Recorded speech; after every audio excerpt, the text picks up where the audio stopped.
आणि ज्यांना रेशन फुकट आहे, राहायला घर मोफत मिळतं आहे, त्याला लाईन फुकट मिळते, त्याला सोलर पॅनल फुकट मिळतो, त्याला MRGच्या माध्यमातून रोजगार मिळतो, त्याला PM किसानचे पैसे मिळतात, त्याला नमो शेतकरीचे पैसे मिळतात. मग एवढ्या गोष्टी असताना तो सुखी असणं गरजेचं आहे का नाही?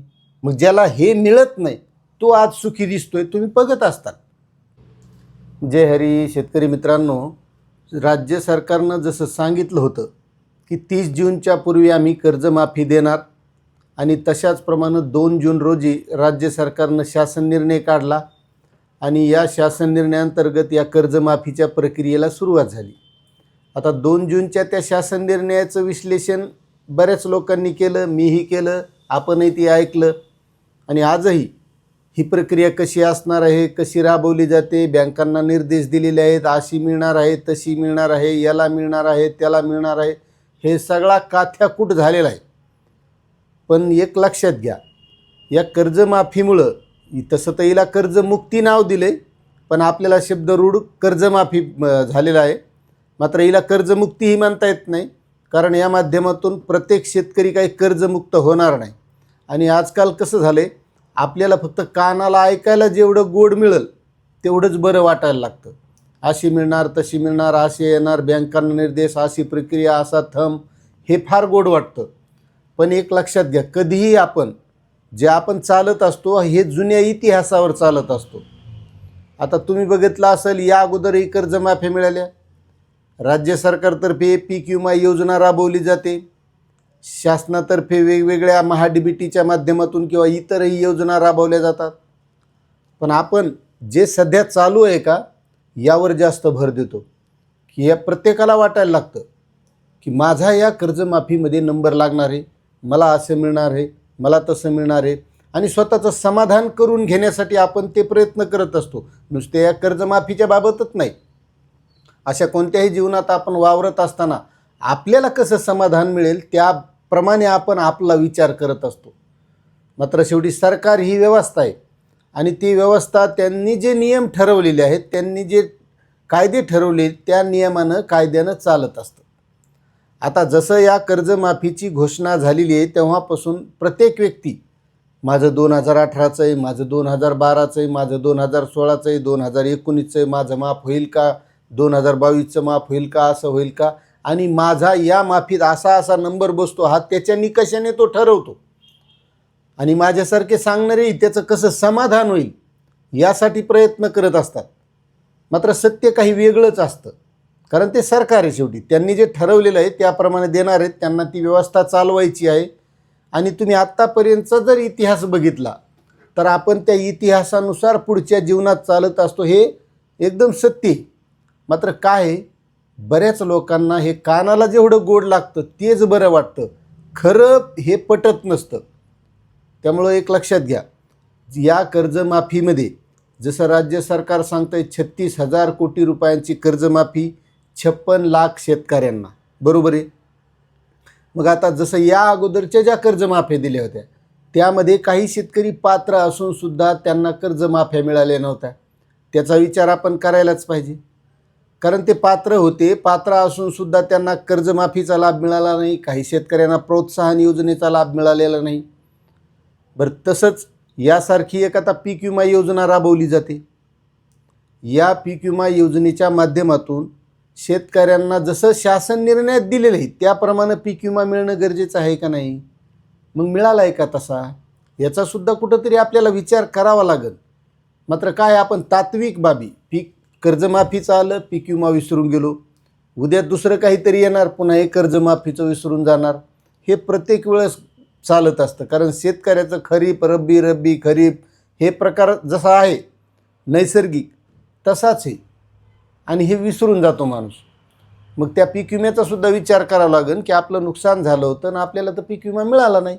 मग राज्य सरकारनं दिला नाही का पीक विमा कंपनीनं दिला नाही? बरं, पीक विमा कंपनीनं दिला नाही तर मग राज्य सरकारनं नियुक्त केलेल्या कंपन्या आहेत त्या, राज्य सरकारनं त्यांना सांगायला पाहिजे की ज्या शेतकऱ्यांचं नुकसान झालं आहे, त्यांच्या उत्पादनात घट आली आहे, मग त्यांना पीक विमा मिळायला पाहिजे. अतिवृष्टी झाली होती, बरं त्यावेळेस राज्य सरकारनं सांगितलं होतं हेक्टरी 17,500 रुपये शेतकऱ्यांना पीक विम्याच्या माध्यमातून दिले जातील. मग ते मिळालेत का? मग या सगळ्या गोष्टीचा विचारसुद्धा कुठंतरी आपल्याला करणं गरजेचं आहे. नुसतं आता ही कर्जमाफी दिली, मी दिली असं देणार नाहीत असंही म्हणणार नाही. भेटणार आहे, मिळणार आहे, काही लोकांना मिळेल. पण नेमकी जशी पाहिजे होती, म्हणजे राज्य सरकारचं जसं म्हणणं होतं की 7/12 आम्ही कोरा करणार. मग समजा यांची इच्छाच होती की शेतकऱ्यांना कर्जमुक्त करायचं आहे. आपण याला कर्जमाफी म्हणतो, त्यांनी कर्जमुक्त नाव दिले. कर्जमुक्तच जर करायचं असेल तर मग यामध्ये हे काही निकष, अटी, नियम ह्या लावण्याची गरज नाही. आता यामध्ये बरेच शेतकरी प्रोत्साहन अनुदानात 50,000 रुपये त्यांना मिळणार आहेत. आज त्या शेतकऱ्यांना वाटायला लागले की आम्ही मग नियमित राहून आम्ही काय पाप केलं का, आम्हाला का 50,000.